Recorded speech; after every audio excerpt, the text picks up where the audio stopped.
Okay, welcome to the Journalism Careers panel today, and a very, very warm welcome to our speakers who have all generously given us their time today to come and talk to you about what they do.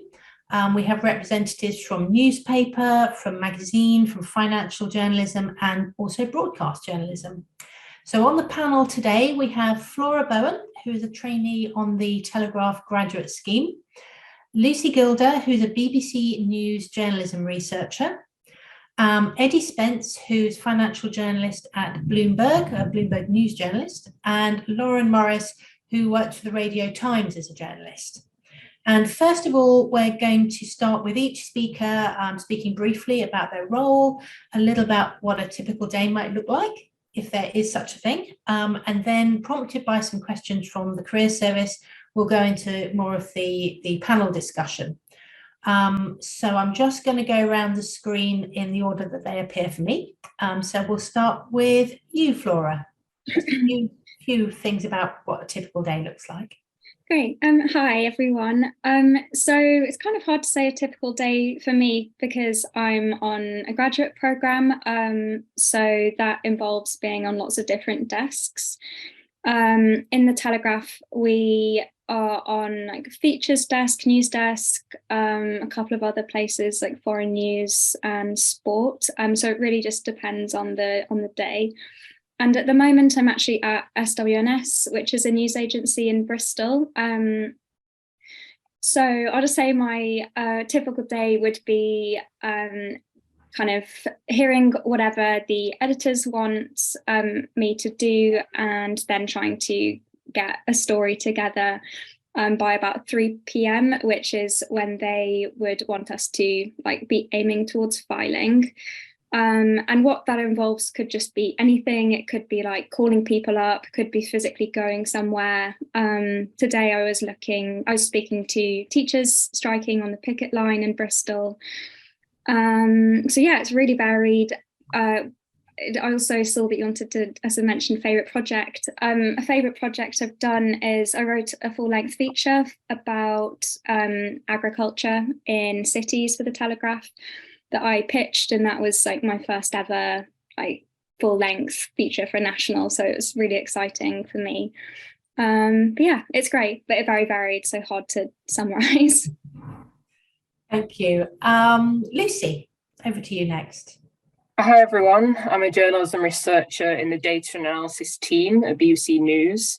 So I specialise in home and social affairs. So that means that I provide research support in areas such as crime, immigration, social care, policing.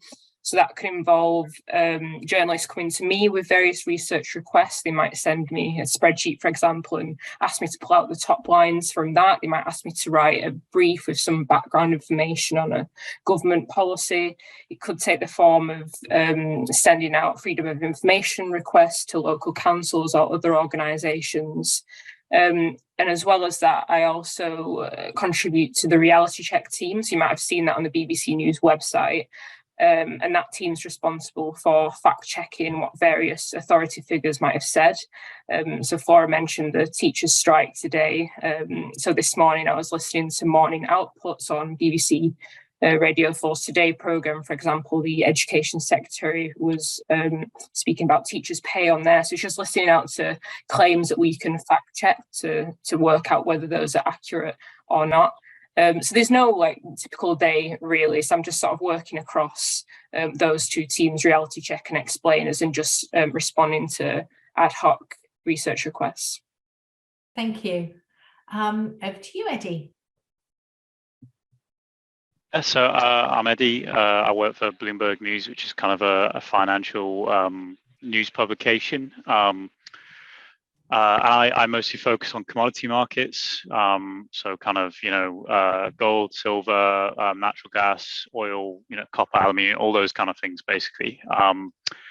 A typical day for me, I basically come in quite early in the morning, take a look on our Bloomberg terminal, which is basically how kind of bankers and hedge funds and stuff like that get to see what prices of various things are. I take a look at that, see what kind of markets are kind of popping off, I guess you could say, see what kind of interesting is happening, and then try and work out why that's happening. and then try and very rapidly kind of write a story about that to explain it to people. I do that for most of the morning, and then when we get to the afternoon, I'll basically try and break news about the kind of various commodity industries that we cover. And that can really be anything. It can be about commodity trading firms cutting jobs. It can be M&A deals, people looking to buy each other. But that's kind of how I divide my day. It's in the morning, it's very much about markets, and then in the afternoon, it's mostly about trying to get scoops about the kind of stuff we cover. Favorite thing I've probably done for this while I've been in this job, I went and did some court reporting in Chicago in the US. There was a criminal case there involving some gold traders who'd basically been manipulating markets. So I got to spend 2 weeks in Chicago basically reporting that out, which was obviously a great experience. And then obviously got to do the great big write-up at the end with the fun title, and get to watch a lot of people read it. So that was very good. Oh, thank you very much. Sounds fascinating. And finally to Lauren. Hi, so I'm an entertainment and factual writer at radiotimes.com. So all my stuff is pretty much TV based. And like Flora said, sort of every day looks very different. So today, usually we have like a list of assignments we need to get through, whether it's stuff that we've pitched or stuff that the shows we're responsible for, stuff that needs doing on that. So today I wrote a recap article for what happened on Love Island last night. So that's what I did first thing this morning. And then for the rest of the day, I've been writing up explainer pieces on this new Netflix documentary that comes out today about a dog that inherited the $400 million from its owner when she died, but actually that's not true. That there's a more complex story to it. So that's what I've been doing. But every day is a bit different. Sometimes I'm doing sort of interview junkets, or writing a review of something, or a comment piece, or doing a bit of planning around certain shows that we'll be covering. So it's all very different every day.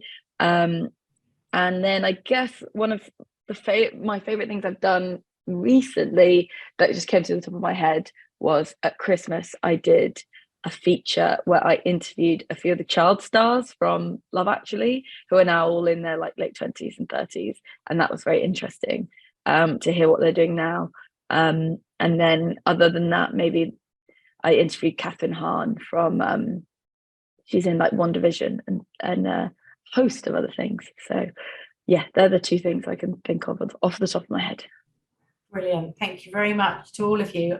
There's a real theme of just variety for all of you in what you do. Is you come into work not quite knowing what stories will turn up or what you're going to have to look into. It sounds fascinating, which probably answers my first question, which is, what do you really enjoy about your job? What gives you job satisfaction about it? You may already have answered that one, but feel free to just chip in. Well, I like you said, like the variety is definitely a big draw, getting to work on pretty much something new every day, and getting to try out lots of different sort of creative stuff, whether it's sort of writing a comment piece about something or getting to like host a little video series for the website. That's what I quite enjoy, and also just writing about TV because I watch a lot of TV. Yeah, lots of similar things. The fact that it's so varied, you can try so many different things. I would say meeting new people. I went into journalism actually in quite large part because I'm quite sociable, and I like talking to people. So it's really great, like both meeting interesting interviewees when writing a story, but also meeting other journalists, because I feel like most journalists are pretty good at talking and always have some good stories. So just like day to day, feel like my life at work is very interesting and just very like fun. And there's a lot of gossip around, which I quite enjoy being part of. So yeah, the people basically. I I would quite say, enjoy the. sorry. Sorry. I quite enjoy the I guess the pace of what we do, because we're a real-time news organization. So it's really crucial that, you know, if an important piece of news breaks, that we kind of have a story ready to go. Sometimes, you know, in as little as kind of 5 minutes, you know, you're sending headlines directly onto people's screens, basically. So that's really fun, really kind of adrenaline fueled. And then the other side of it is, I suppose, is the complexity, like financial markets and the finance industry is kind of a complex thing. So it's quite intellectually satisfying to try and get your head around that, but at the same time, you know, it's difficult. So it's a nice challenge in some ways. Yeah, for me, it's about learning about a new topic every day, not just breezing over that, but developing quite an in-depth knowledge through writing briefs and talking to experts on that. And as well as that, also the adrenaline, as Eddie said, like every Wednesday we live fact check Prime Minister's questions, which is quite fun. So Keir Starmer or Rishi Sunak might make a claim, and it's just trying to quickly pull together stats and various bits of research and write that up as an article. Brilliant. Thank you very much, all of you. Now, many students come to the Career Service thinking about journalism because they say they want to work in a creative industry. They've really enjoyed student journalism, and they some of them want to influence the media for the better, especially in these recent years when you have to work out which media you can trust and which you can't. What were your original reasons for getting into journalism, and have those reasons been fulfilled, or is it different than you thought it would be? Personally, I had quite a vague ambition, which was I just wanted a career that would be like intellectually stimulating in some way. And I knew I didn't want to go into academia and like do a PhD or something. I just wanted a job where I would be using my brain. I would be writing to like a decently high standard, because that was something I value. And journalism's really fulfilled that. I feel like I'm using my brain, and because I work for a broadsheet newspaper, they have a really high standard of writing. So I feel like creatively, especially on the features desk, but also in news, I can like really think about crafting a good sentence. And that was actually really important to me. And quite a lot of my friends are already in jobs where they're feeling like they're switching off a bit already and getting a bit disconnected or bored, even feeling like they can not quite do the job in their sleep, but it's not really using their full brain capacity. Whereas I definitely feel like journalism pushes you to the kind of maximum level that you can reach creatively and intellectually. So definitely that, which I think is a big thing for Cambridge students as well. Yeah, that intellectual stimulation is something we get asked about all the time, and it's lovely to hear that it's alive and well in journalism. Yeah, I would say a very similar thing to what Flora said, in that, intellectual stimulation, but also I wanted to do something that I could express myself creatively as well. And also that, so I did a law degree and did consider at one point going into law, but from work experience and just looking at people in the years above me who went and did it, I did not find it interesting at all. And even went into work at a legal magazine to try and get the best of both worlds, and realized that I liked the writing bit, but not so much data protection and looking into all that kind of stuff. So it was more creativity, the fast-paced nature of it, and getting to look into lots of different things and pretty much something new every day, and just writing about something I was and reading about stuff that I was interested in. For me, it was about applying research skills to current affairs. That's something I'm really interested in. And before I was working for the BBC, I was working for a think tank. So I was doing a lot of research there, again, in home and social affairs, but it was mainly on evaluations and very long-term projects, which would last up to 2 years. And I just realised that didn't really suit me very much. I'd much rather work on something fast-paced. Yeah, for me, I remember as a student journalist, when I got more into the news side, it was whenever you put like a kind of good story out or a scoop, you just kind of got a really good feeling off of that. Now I get to get that for a living, albeit in a slightly different context, but yeah, there's just no better feeling than kind of publishing a good scoop and watching the readership numbers go up, and especially, I mean, here you can put something out and you can move a company share price, and it can be responsible for people losing money, gaining money, all these kind of things. So it's I just kind of really love that feeling, and that's kind of what I'm trying to chase here every day. So yeah, I'd say it's been fulfilled for sure.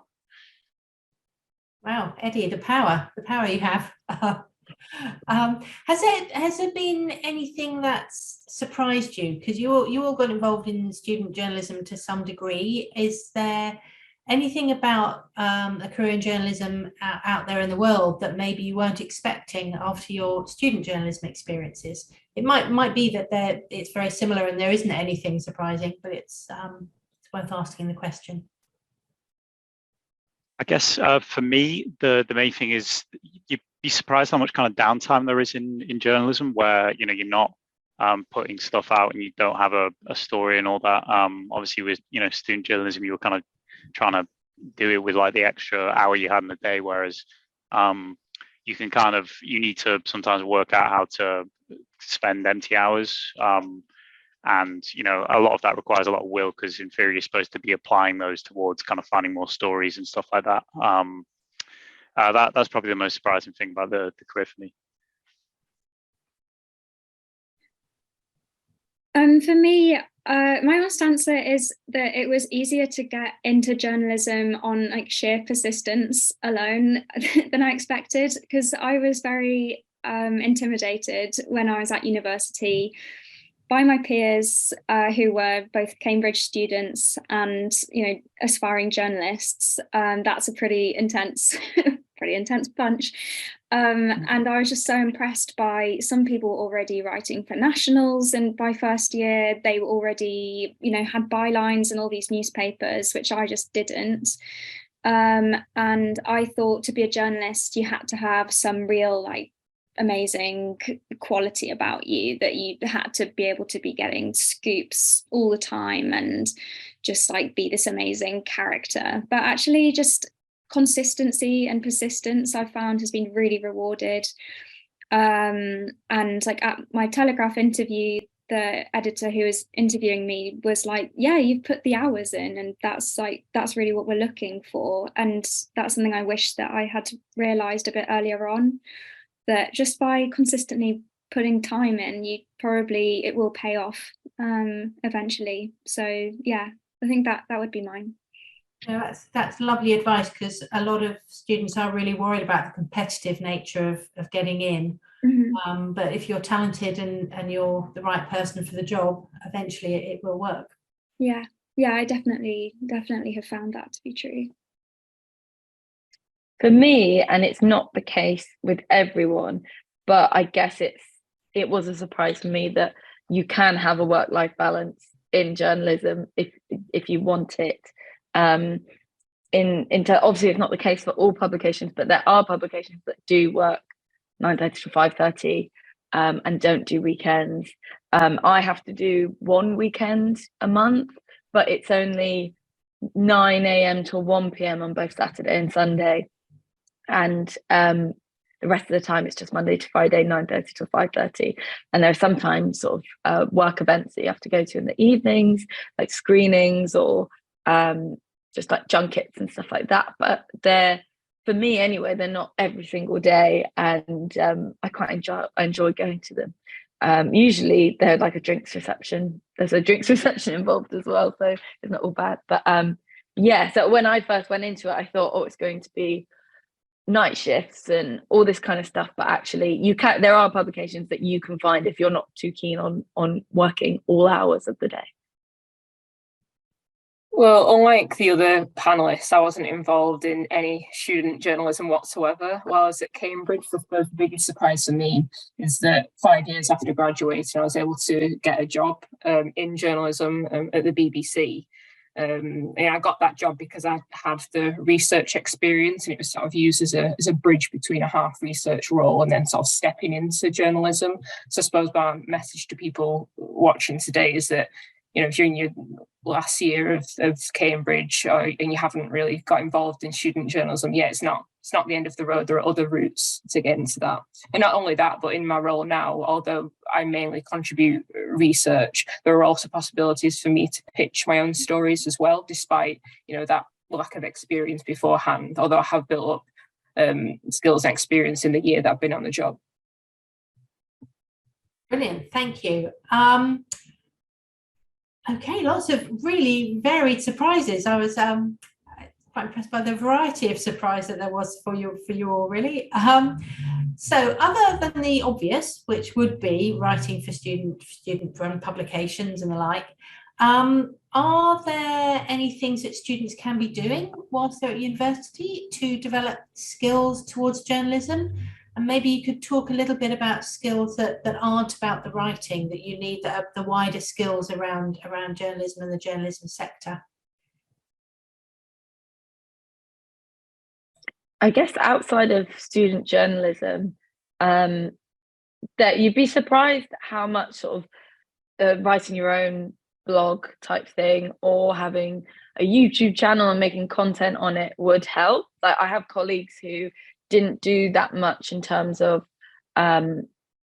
student journalism really, but they were able to show that they could write, or they had a good writing style because through sort of their own blogs or websites or what have you.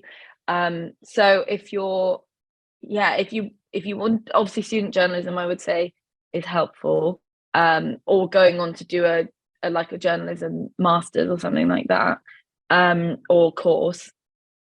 But yeah, so just sort of showing that you have a passion for journalism in one way or another always helps. I'd probably say, I mean, probably more important than writing and what I do is the networking side of things.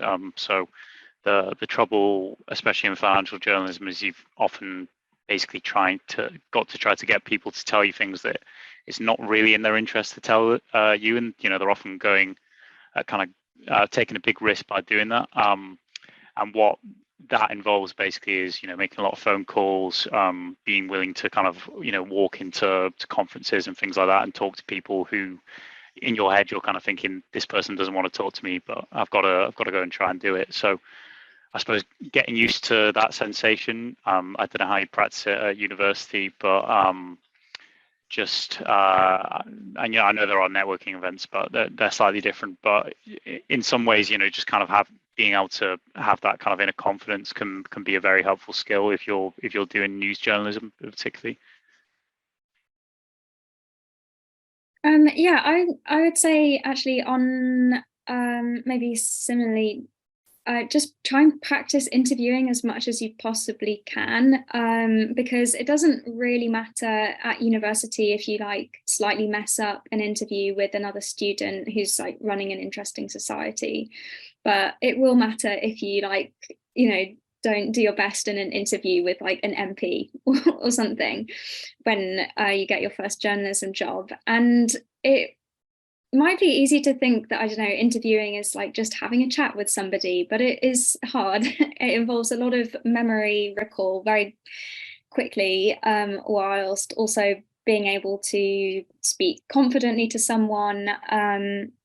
So just try and interview people as much as possible. Like if you're doing varsity or the tab or whatever, you know, volunteer for as many interview projects or articles as you can, and just get used to like introducing yourself, setting the context of the article to your interviewee.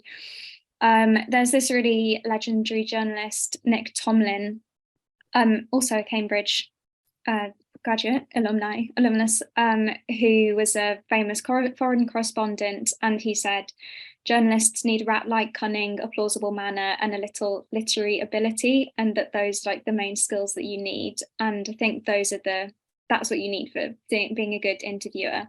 So yeah, just practice interviewing. I feel like I'm still developing my interview skills and abilities, but that's probably the main thing you could be doing at university. I think it depends on the type of journalism you want to go into, but I think having a good grasp of statistics and knowing how to use numbers well is probably very important. I mean, I use numbers every single day in my job, and it's just really brought home how important it is to know how to use statistics accurately. So I'd recommend just checking out any free course, for example, on Future Learn about data analysis, and you don't necessarily have to have a STEM background to be able to do that. And also brushing up on Excel skills as well, because I have to use spreadsheets quite a lot.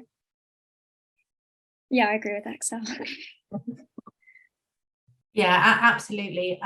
So much these days is underpinned by data, and so many stories come out of data.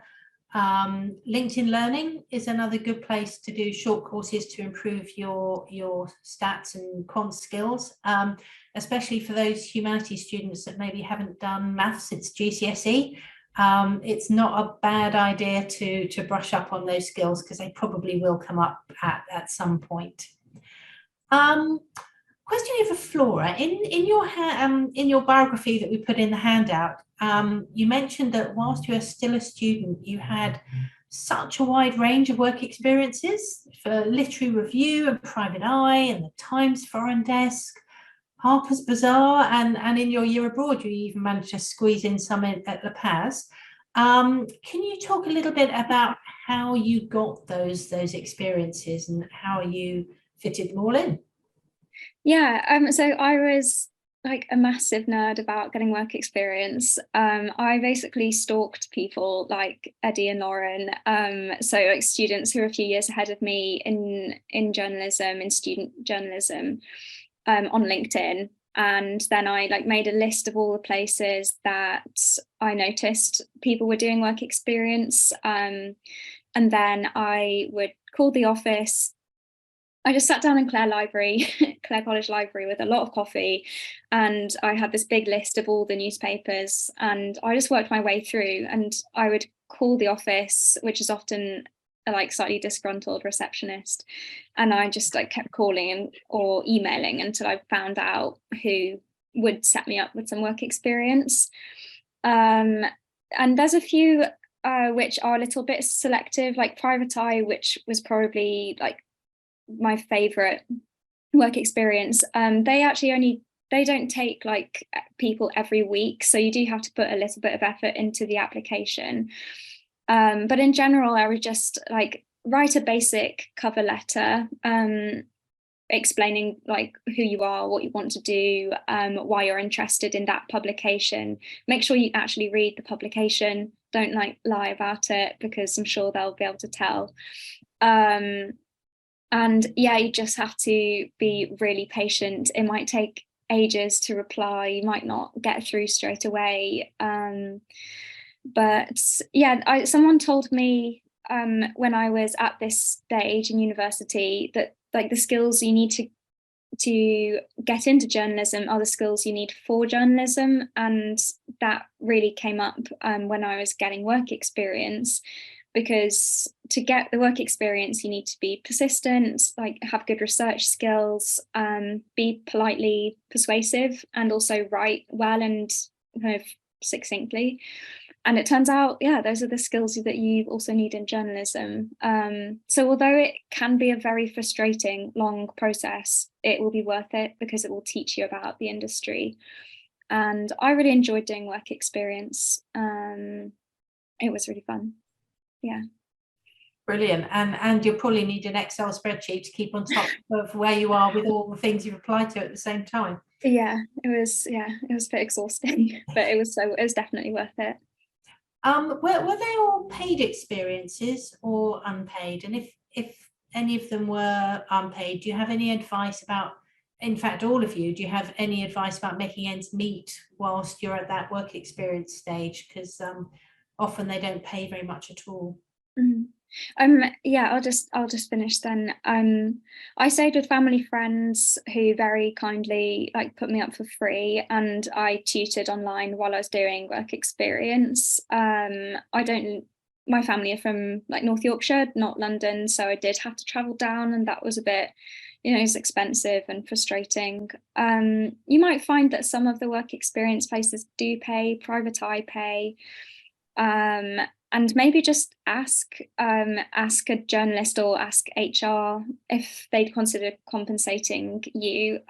It's obviously really bad that you end up doing work experience for free. I think that is terrible. So just try and juggle. I just try to juggle it by doing some tutoring on the side, or yeah. And you might find that people are very engaged with helping you out as you get into journalism, because it's such an interesting industry. I was always surprised by how many people would wanted me to stay with them because they were interested in supporting the industry as a whole or something like that. People do really believe in journalism, so they might help you out. Yeah, it was the same with me. The only work experience placement I did that paid was private eye, and I stayed with a friend in London while I did that, but it was good they paid. The rest of them were where it was when I was doing my MA, and it is a bit ridiculous how many places don't pay you for work experience but get 2 weeks worth of good work out of you. Some paid travel expenses, but not all of them. And I was just lucky in that I'd worked the year before and saved up quite a lot of money living at home and commuting into London to that job. And so I was using savings to do that. But there are places that do pay. And I think if you're doing a course at the time, some of those universities or institutions offer bursaries. There are some awards I think you can apply to as a student journalist or aspiring journalist. But yeah, it's my main advice would be try and find some friends who you can stay with for free. And yeah, it's really difficult though. Yeah, it really helps if you're from the southeast of England, put it that way. But if you're not, I would suggest try your local paper, especially if there's multiple ones, because honestly, when you're actually applying for the jobs, I don't really think that they look at your work experience and go, "Oh, this person, did a week at the Times, so they must be better than this person who did a week at, the Westmoreland Gazette or whatever."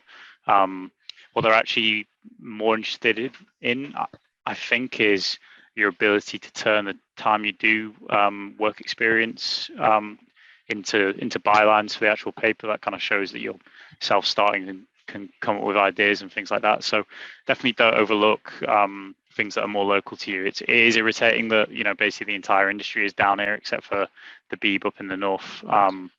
But that there are smaller outlets, and they'll usually be a bit more welcoming to having a work experience person, mostly because they are incredibly understaffed usually, thanks to budget cuts and that. I've just put in the webinar chat a link to a thing called PressPad, which is a social enterprise linking people doing work experience with jobbing journalists who have a spare room. And that's in London and also some of the other big cities. And it was actually founded by another Cambridge grad, Olivia Krellin, I think. So that can also be a really good way of getting the accommodation you need where you need it. And just to back up what Eddie just said, I think Andrew Marr started in I think it was a Scottish paper, or maybe Sheffield. I know it begins with S. He started very, very local in a local paper. Lucy, you are our very first journalism researcher at one of these panels. So it's great to have you here. Can you talk a little more about how your work, how you work with journalists, and also might starting as a researcher lead to a journalism role in the future? Yeah, when I applied for the job, they said in the interview, it's not a traineeship or anything like that. It is a full-time role, but as I mentioned earlier, it's supposed to be a bridge for me to gradually pick up journalism skills along the way. So it's my understanding that within 2 years I can apply to become a journalist. I mean, it's not like it doesn't have to be 2 years, but roughly within that amount of time. So I'm a year into the role already, and I feel like I have learned a lot, but I'd like to sit it out another year, I think, before applying to be a journalist. Then from then on, you can apply to become a senior journalist, and maybe even an editor. And in terms of how I work with journalists, I work with journalists within my team primarily. So we write articles, explainer articles, and also reality check, fact check pieces for online. So sometimes I'll contribute sections of that. Other times I can write a piece by myself.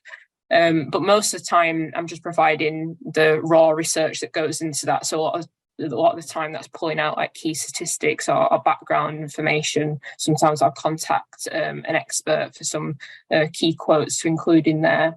But not just within my team, because other journalists, producers, sometimes presenters as well, will send me emails and they'll say, for example, we've got this police chief on Radio 4 Today programme tomorrow.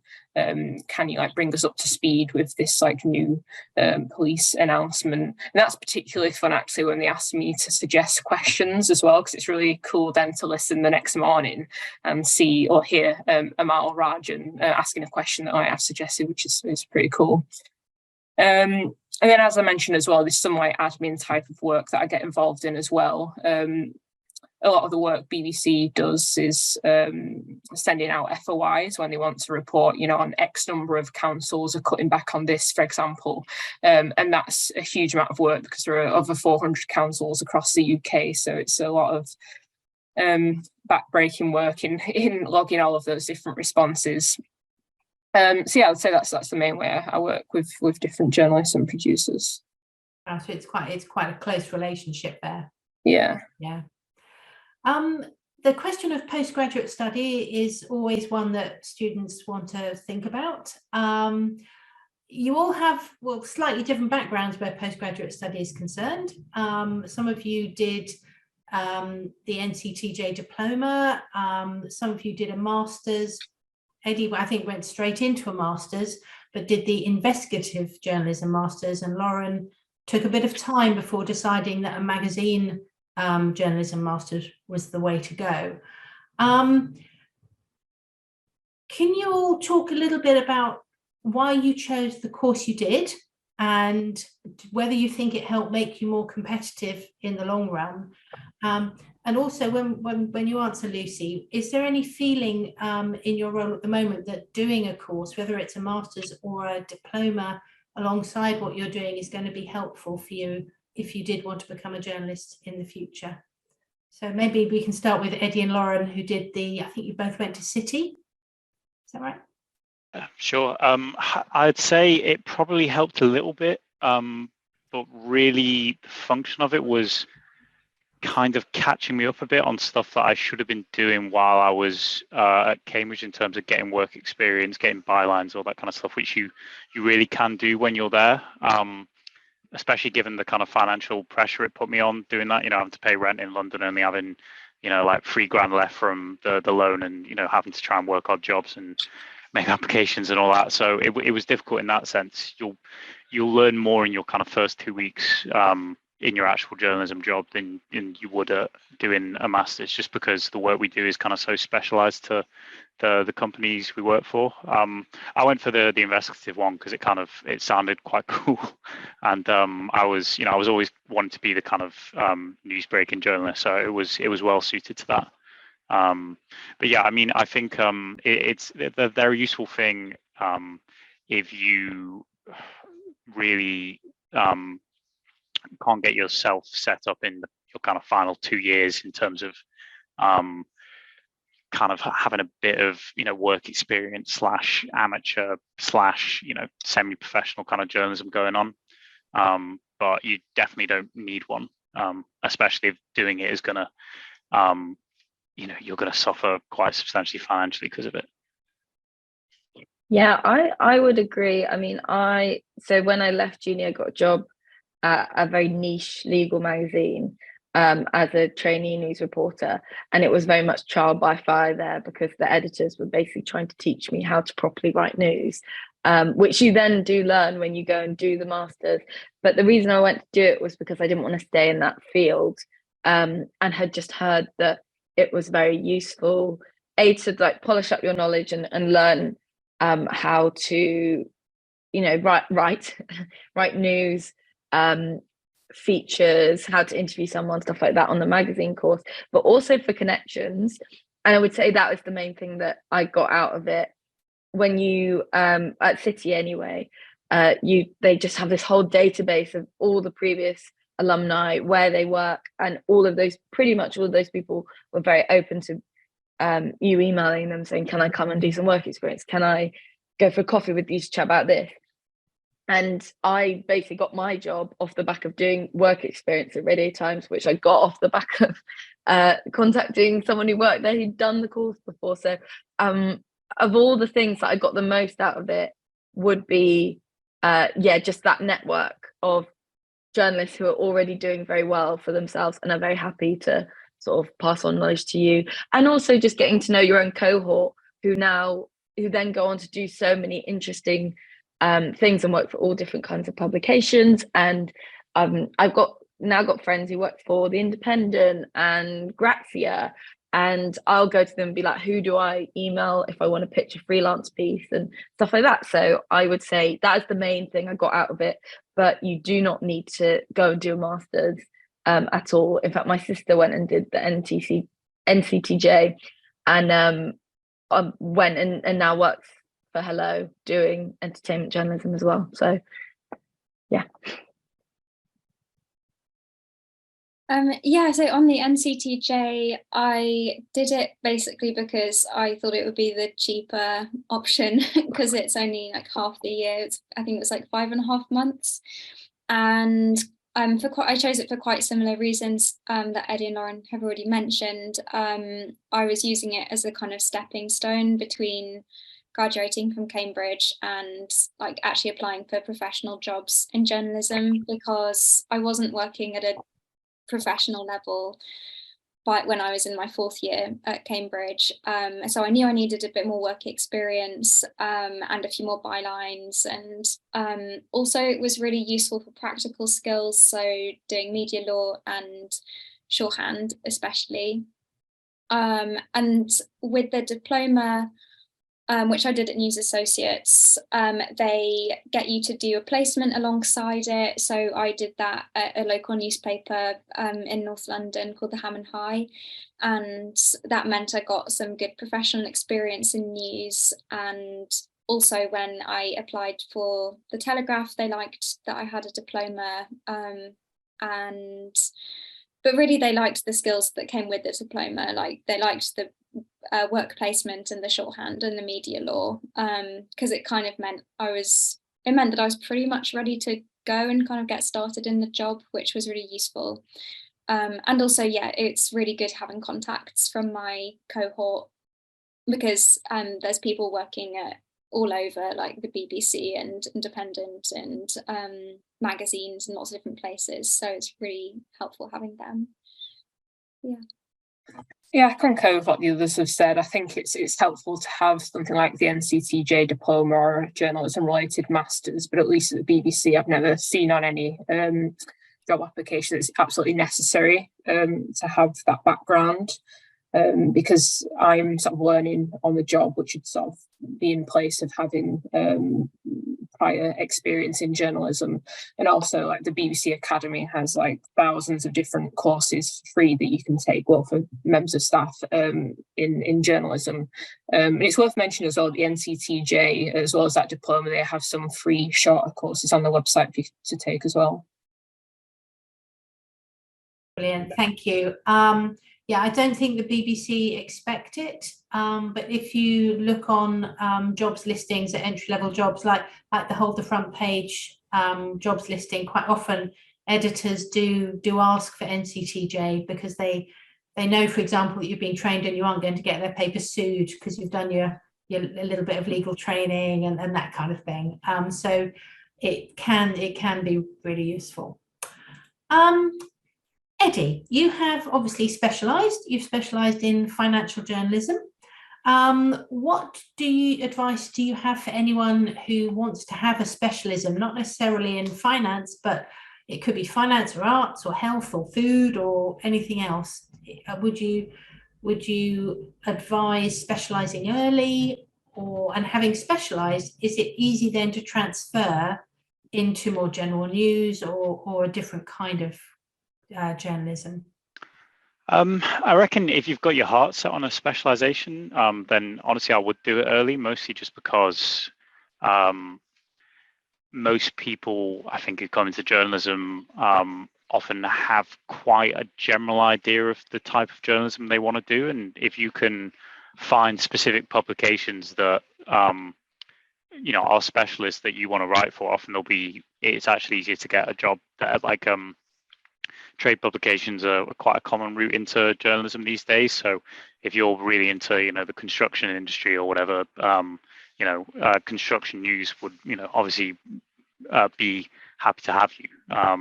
Whereas, if you just decide that, you want to kind of be a superstar opinion writer for, I don't know, the Sunday Times or whatever, you'll often find, there's quite a few more people who want to do that. So if you can have a specialism early, I'd recommend it. In terms of transitioning, I can't really say that much because I haven't had to do it. This is actually my first job, so but I would say that the skills, at least in my mind, feel pretty transferable. The thing that changes in journalism is kind of the topic and the writing style of the publication you're working for.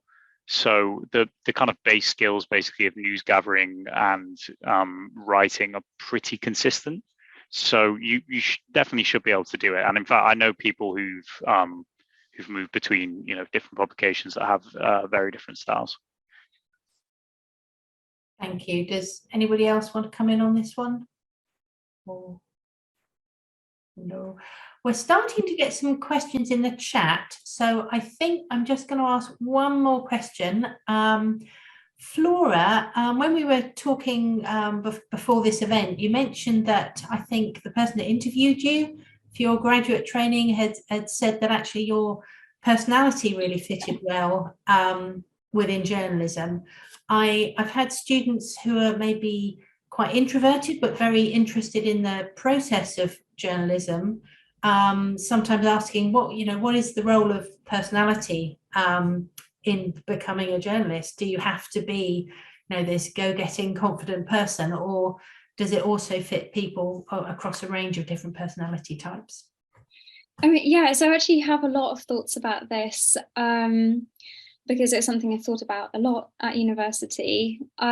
This was for my first job previously to the Telegraph, which was the gossip column on the Evening Standard, which is the long-running Londoners' Diary, which is basically where you go to parties and talk to celebrities and try and get a quote from them in the newspaper.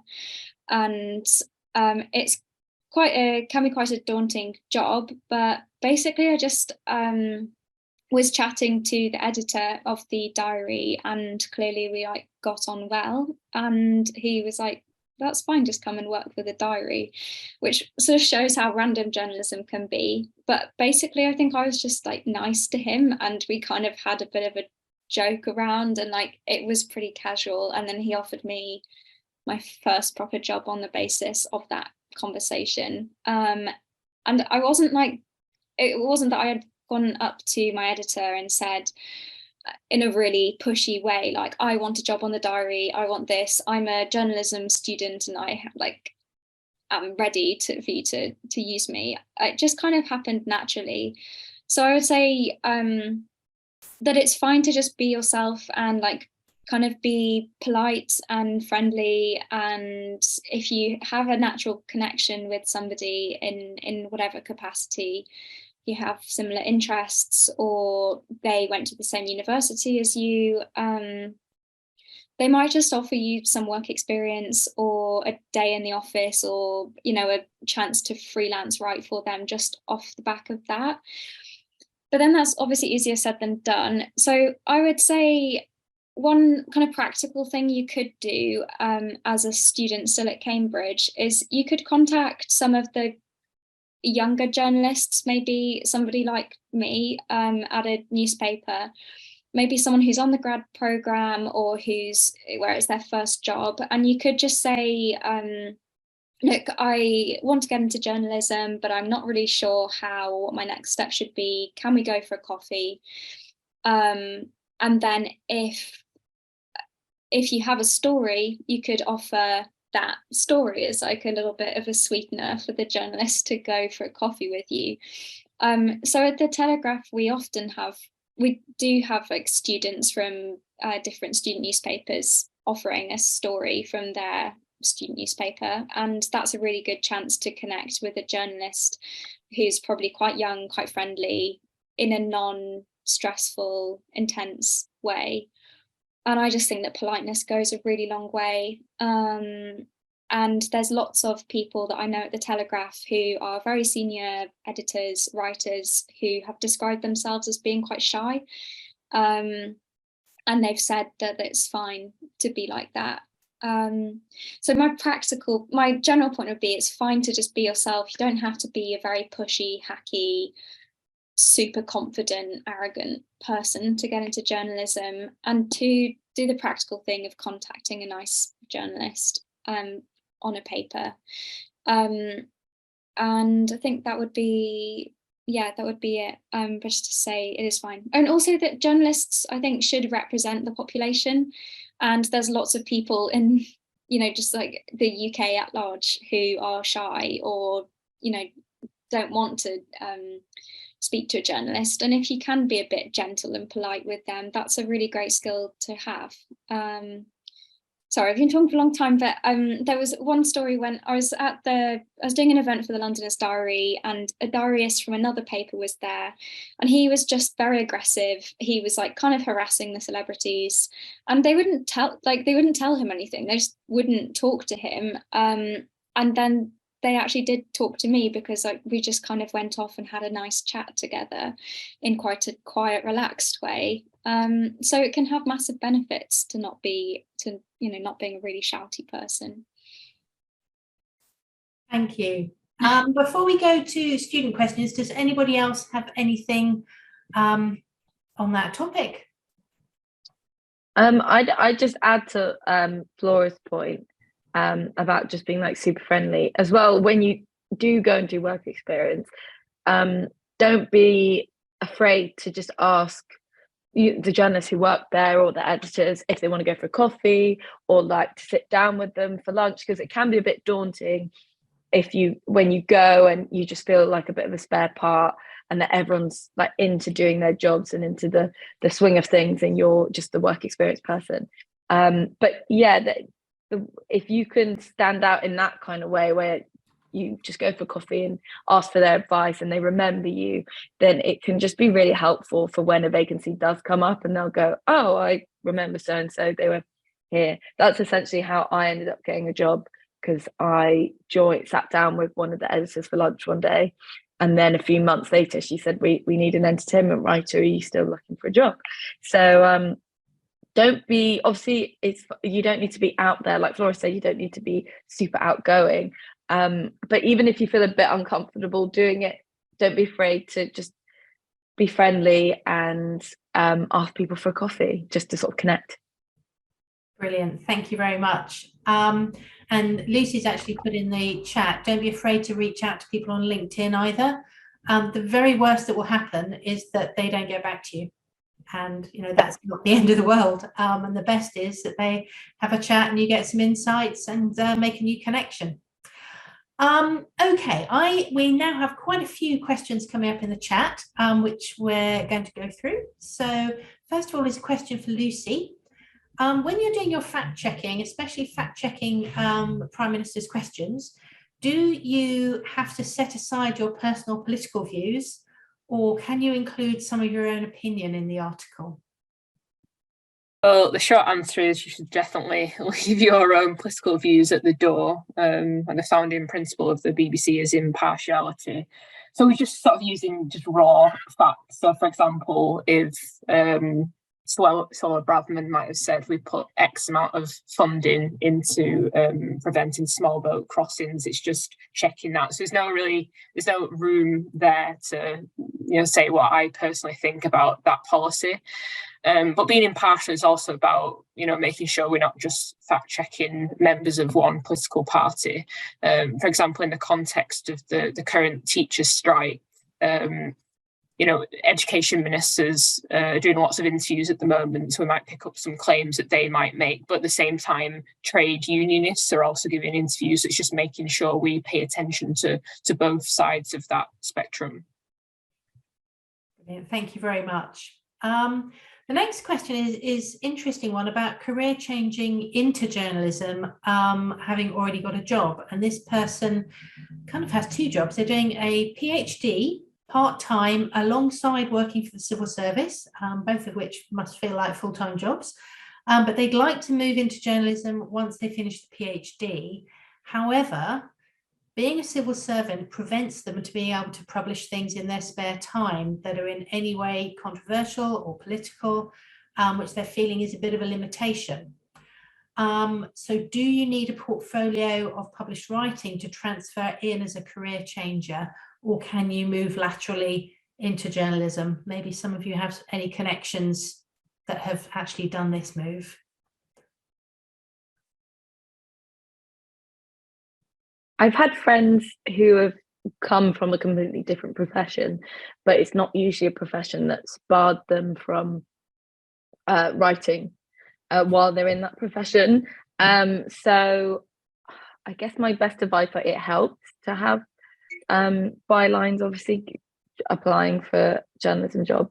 But I guess I just see it, maybe apply for some trainee programs when you do want to make that switch, or once you leave the civil service, maybe try and go and do some work experience first, just to sort of build up a portfolio. But yeah, that's the only advice I can think of, unless anyone else can speak on that. I would say developing a specialism could be a good idea. In my team, there are 4 journalism researchers, and out of the 4 of us, 2 have never done any journalism before. But in my previous job, I was a home and social affairs researcher for a think tank, so a totally different industry. So I sort of used that to cross over to be a home and social affairs researcher for the BBC. And then my other colleague, he is our defence and security researcher, so he's covering a lot about the Ukraine war at the moment. Likewise, he didn't do anything before in the media, but he did work for the army, so he did have that background knowledge. So through those specialisms, we found a route to the media. Great advice. So try and find a leverage that you can use your current experience. It's going to be useful in a journalism setting. Next one, we have an MPhil student who has already been freelancing for an independent media for about a year, but they would like to enter a big news agency, and there's an additional complication of being a foreign national in the UK, so they're an international student. So I suppose the question is, do you think, A, they'd be able to enter a big news agency, but also do those agencies sponsor visas? You may not know the answer to that one, but it's worth mentioning again in case you've got any contacts that have done that. I'd say we sponsor visas, and I think you're kind of, I assume when you say a big news agency, you mean like a Reuters or an AP or an AFP or something like that. They'll usually tend to, and often having a second language is really useful in applying for those jobs. The one thing about them is they tend to be very, very hard news focused. So when you are applying for them, the one thing to emphasize is basically your kind of news writing and news breaking abilities, which you normally do by kind of showing them a story that you've had published and explaining, what you did that was special to get it published and ultimately to get the story in the first place. I think it tends to be a little bit more difficult with kind of domestic newspapers to get visa sponsored, but I could be wrong on that one.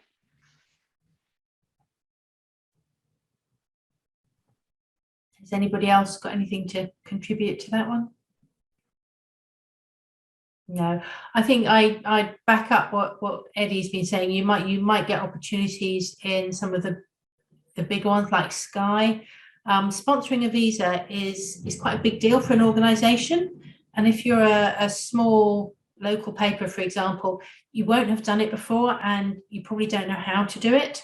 And so unless you're going to prove that you are the best person over and above all the other candidates who've applied, they probably wouldn't go down the sponsorship route. But if you're going for an agency, as Eddie said, where your international experience is really valuable to them, and your language ability is really valuable, then absolutely they may well sponsor. Okay, for someone who realised a little bit later that they were interested in journalism, so maybe they don't have as much student journalism experience, do you think there's still a chance to get into journalism? We've kind of covered this one a bit, and what do you recommend you do straight out of university? We have covered most of that in the bulk of the panel today, but has anyone got any other tips to add to what's been already said?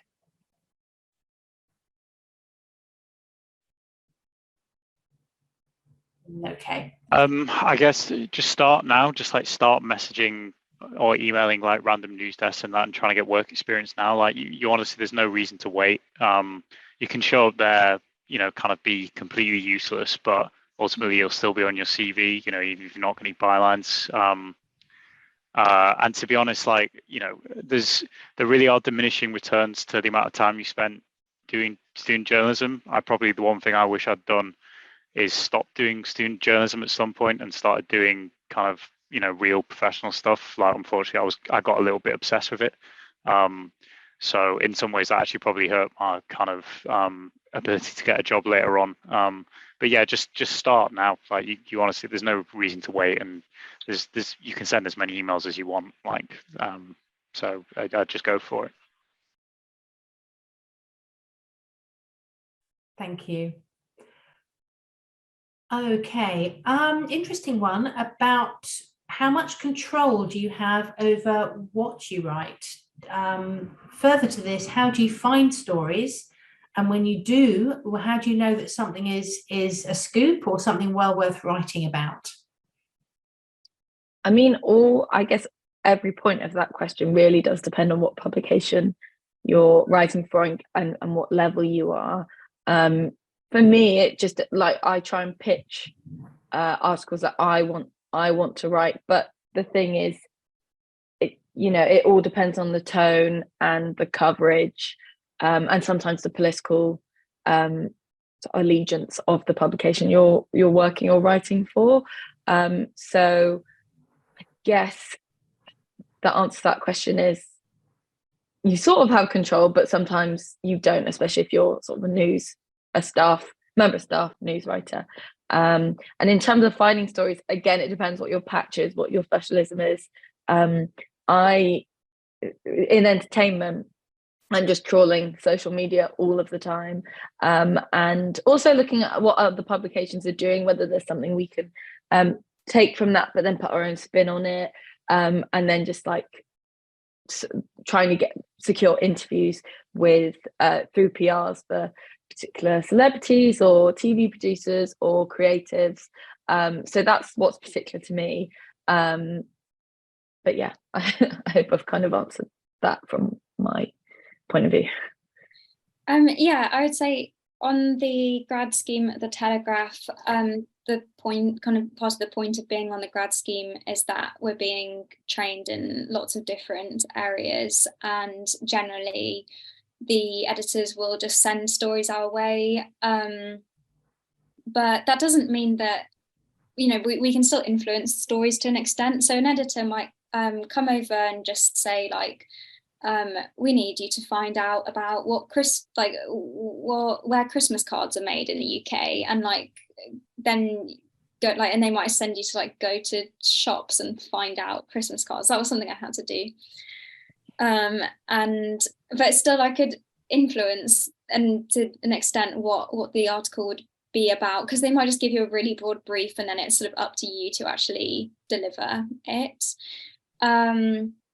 At the news agency that I'm on placement with, Southwest News Service, that's a very it's a tabloid news agency basically, so they sell stories to the tabloids, and they love human interest stories, so that's a lot of my day is like trying to get into contact with people who have got some kind of crazy personal story about themselves, or feature, or their life connects in some way to the news cycle, which was something I'd never done before, and it's really interesting. And often it is just about contacting them through social media. And once you find one person, then usually they'll have other contacts. Like if you get into touch with a teacher, then just go back to them and say like, oh, do you have any other friends in teaching who might be up for chatting with me? I would also just add that like some of those tabloid news agencies are like a really, really good entry-level job, and they do a lot of training of young journalists, often when you don't have that much experience. So places like SWNS, Kennedy News Media, there's various ones, you might want to look into it. So yeah, it's like social media, and then just building on the contacts that you do develop. It's not actually as hard to get in touch with people as you might think. I'd say lots of people want to be interviewed, and lots of people want to have their name in a national newspaper, if it's not for bad reason. But yeah. I would say there are two sources of information for me when I'm trying to come up with news story ideas. And the first one is to try and look for unanswered questions in some of the bigger news stories. For example, in the past few weeks, there's been a lot of reports about police officers, being charged with misconduct and being sacked from forces because of various abuses of power. And I was just listening to a radio interview with the Commissioner of the Met Police, and the interviewer asked him, well, how are they allowed in the police force in the first place? So I sort of like pitched an idea to my editor to explain how vetting works in police forces and what's going wrong there. And also looking for stories behind statistics as well. And to give another example, I was looking at a criminal justice report that said that up to 60% of the female prison population have a traumatic brain injury, which I think is it's a horrifying statistic, but also interesting to dig into why that is and what measures are in place, and you can get some interesting case studies from that. Then I would say the second way is very simple, but just pay attention to what people are talking about. Ask your friends what's on their agenda, what are they doing at work. Because organisations, particularly like the BBC, are desperate to try and bring younger people over onto its platforms in particular. So they're very interested to hear, what's going on TikTok and other social medias. Yes, and actually similarly to that, that if you spend like 5 minutes with an old school journalist, they will tell you about the pub test, and they're all obsessed with the pub test.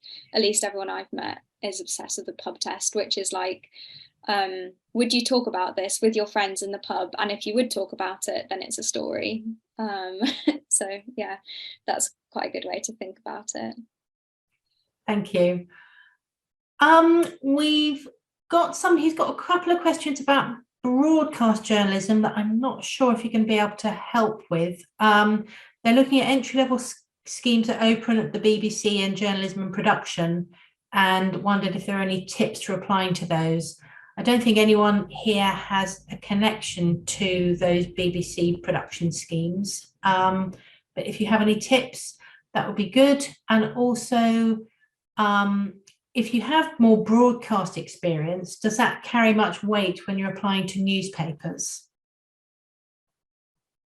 I would say I've got two good friends who are working in production roles at the BBC and Sky, and they both started off by freelancing in broadcast across a couple of different places, and they just did lots of shifts where they were very helpful. They both started as runners, I think. they were very helpful and very efficient, and they gradually just got more and more shifts, and that ended up being a full-time role for both of them. Yeah, that's it really. Thank you.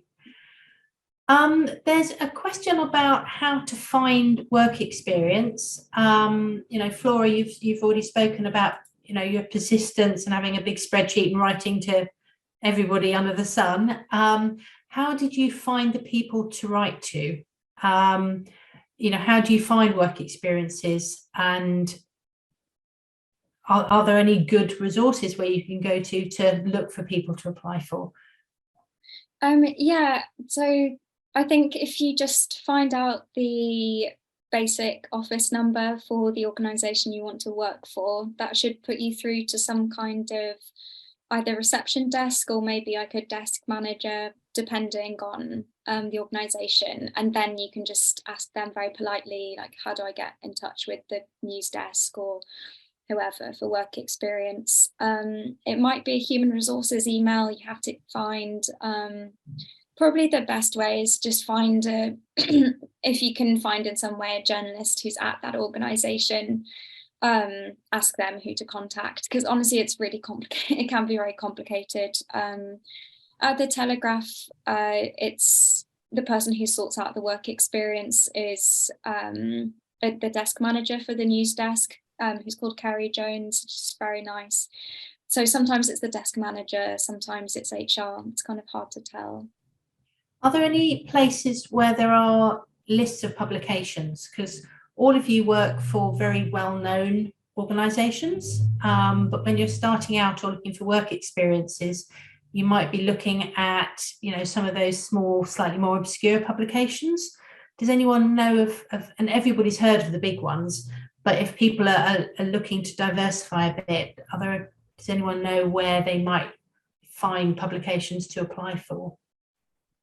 I mean, it's a very basic answer, but sometimes like the Wikipedia pages on like UK publications are just helpful to see, what publications do pop up that you're not familiar with. And then obviously you've got to go and do a bit more research into them, the ones you hadn't heard of. But a lot of publications and websites do list the names of each individual editor who works on various desks. Not all of them offer emails, but I mean, sometimes it's just the standard first name dot last name at the publication. So I would say stalk people on Twitter once you find out who they are and who they work for. Usually their emails in that, or don't be afraid to email on LinkedIn, send a message on LinkedIn, or DM on Twitter even, just to get their email details. Brilliant, thank you. Oh, there's one about ethical codes and morals when working as a journalist. Have you ever felt that you might have to go against your own ethical code as a journalist, perhaps when newspapers write articles which negatively depict somebody or maybe use really invasive tactics to find a story? I write at the Telegraph, which is everyone knows as right-wing newspaper. And I mean, I will disclose that I'm not actually of the right-wing persuasion. So I was a bit nervous about that, but it's totally fine for me personally. It's been completely fine. It's very important in journalism that you understand, that news and the news desks and the comment desks are separate. Of course, sometimes a paper's political persuasion might influence to an extent the articles it chooses to write for the news desk. But I've never felt that I've had to write something that ethically I was troubled by. And I chatted to a senior reporter at the Telegraph about this, and they said, sometimes I reject articles and there's never been a problem with that for him. So sometimes he was asked to write articles and he said, no, I don't want to do that. So you do have some agency as a journalist, I think. And in terms of invasive tactics, I I mean, there are like ethical codes and legal codes governing this, so I don't think that you'll have to do something really dodgy, especially post Leveson inquiry. There's obviously very strict codes about what journalists can and can't do. There might be some things that you feel very uncomfortable doing when you do them for the first time, like vox popping someone. Like I was doing a lot of that today, stopping people in the street and asking to speak to them, or like calling people up at their workplace or whatever. It might feel weird the first time, but it is fine. Like it is important to get these stories out there and to get people's real experiences. So things that might seem invasive actually usually are okay. But I will say you can say no to stuff if you want, as long as you kind of defend yourself well and like acquit yourself well, should be fine.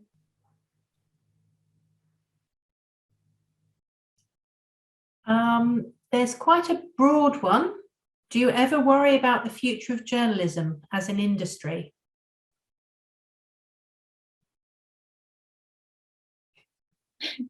I think there's always, even if it changes and the format of a publication changes from print to digital or whatever future technology there is, there's always going to be an appetite for the content of journalism, however you create it. So I'm not in journalism, but I don't worry about it because I feel as a consumer, I will always want the content that people create in whatever format that comes in. So you need journalists to find those stories and communicate them in whatever format that is going into the future. Yeah, I worry sometimes. Sorry, go on. Yeah, I was going to agree. I think like professional journalism is needed now more than ever, with just a proliferation of fake news. And some people say, anyone could be a journalist with a smartphone and a social media platform. But I think you need professionally trained journalists to sift the fact from the fiction. Which actually brings us nicely on to the next question, which is about how essential is a social media presence in journalism? Do you all have to be active on platforms such as Twitter in order to keep abreast of what's going on and indeed to find stories?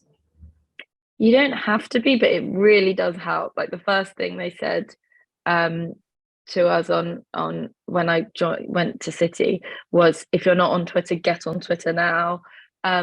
Even just from like a networking point of view and making people aware of what you're writing and bylines as in other journalists and other publications. But it is also just like a really good tool in terms of finding stories. You've obviously just got to make sure, like Lucy said, you fact check them properly.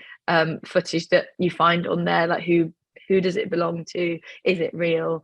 Stuff like that. But it's, for me anyway, in entertainment, we get a lot of our stories from Twitter, and now TikTok is such a big thing.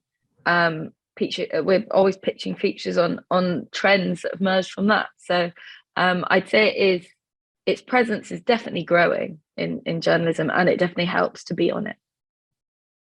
I am naturally like such a Luddite, and I really didn't want to have any social media presence whatsoever, but I have got like my Twitter account, especially to just like have a basic public persona to the world, because it means that if you're contacting an interviewee, they can see that you exist and you're like a real person who is a trustworthy journalist to speak to, and it does help finding people. And you can just have a professional account. Like if you're not super into social media, you don't have to be some big social media star. In fact, it helps, I think, to keep your presence relatively neutral until you work out, you want to do this specific thing. It's good to keep yourself quite neutral, I think, on there and not disclose too much private information or whatever.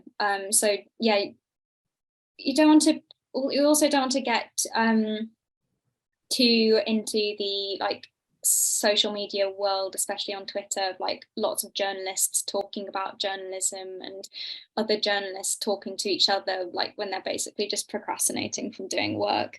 You want to keep yourself grounded in the real world as well, so you understand what like normal people are talking about and not just journalists. So just have it as a practical professional tool and you'll be fine, and try not to get too sucked into it, because that can be challenging. Definitely agree with Flora on that one, especially about if you're 20 years old and you've already kind of given your opinion on absolutely every kind of piece of news there is out there via your Twitter account. It's not necessarily putting you in the best spot if you want to get recruited to various different publications. I mean, for example, we kind of prize like strict neutrality a lot. So if you're pushing yourself one way or the other, it's not necessarily a great thing to do, which I know can be a bit confusing, because it probably seems like every single like senior journalist that you know of has been doing that on Twitter for like a long time, and like they can do that because they've got a platform, but it's probably not in your interest to do it. Like, just focus on your fundamentals, which are your news writing and your news gathering ultimately. For me, in business journalism, financial journalism, LinkedIn is way bigger than Twitter. Like, I use LinkedIn a lot to kind of try and make new contacts, basically. So, for example, I'm heading out to Dubai next week to kind of meet up with some people who I met via LinkedIn, in the hope of kind of reporting out a bit of a story based on that. So that can be hugely useful. And I think a surprising amount of kind of mainstream journalists use LinkedIn as well. If someone has expressed a lot of opinions in their late teens and early 20s on their social media, would you recommend that they either change their Twitter handle and start again with their professional ones to sort of put that behind them a bit? Probably not that deep, to be honest. Like if you've been tweeting your opinions to like your mum, your grandma, and like 3 of your friends, it doesn't matter. But if you're like a massive social media personality, age 20, with like 50,000 followers, suddenly becoming, a news reporter for the BBC is probably going to be a little bit difficult, because inevitably, people will be kind of pointing to stuff you've done before. So I tweeted loads of kind of opinions and stuff like that before I did this, but it wasn't big on Twitter. So like, don't kind of think that the number of Twitter followers you have is necessarily like correlated with how well you're doing as a aspiring journalist. Like, because I definitely don't think it is. Brilliant.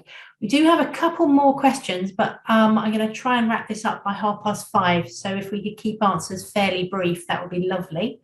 One is to get a clearer idea of pay in journalism. It seems particularly untransparent. The general perception seems to be that it's quite poorly paid, especially to begin with. But is that urban myth? Is that accurate? You don't have to give away what you're all earning, but just sort of ballpark of what an entry level through to sort of 2 or 3 years in through to a mid-career, it would be a good indicator.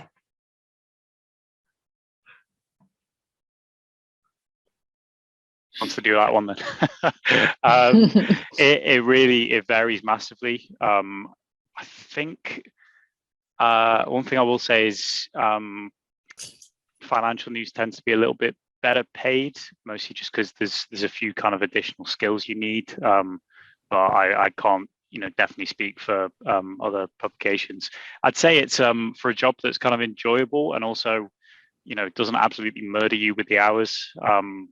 It's pretty fairly compensated, I think. I'm sure that people can speak to that. I'd say the age of kind of journalists being rich people has certainly gone, but the fact that ever existed in the first place was kind of I don't know, I guess an artifact of the fact that there was nothing else to do with your time apart from read. So but I don't know, what do you guys think?